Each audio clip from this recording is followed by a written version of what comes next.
1.6 billion people, some of the world's poorest, depend on forest for their daily survival.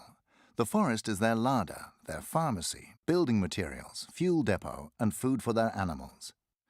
Forests are a barrier against erosion, landslides, and avalanches. They keep rivers clean and slow the speed of the water during the monsoon or spring thaw, protecting against floods and the impact of climate change.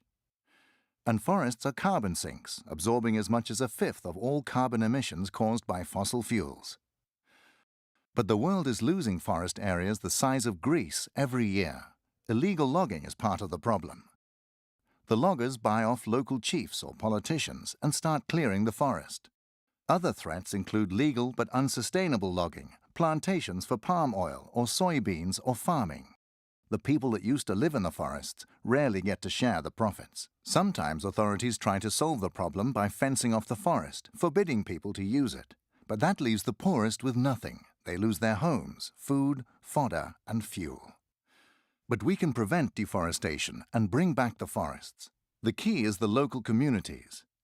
Several studies show that when a forest community is given the right to manage the forest and the knowledge of how to preserve it and to make a living from it at the same time, both forests and communities thrive.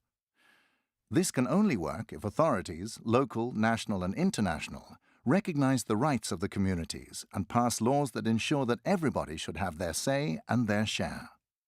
In a growing number of countries, this is already working. Hillsides that were barren are now green again.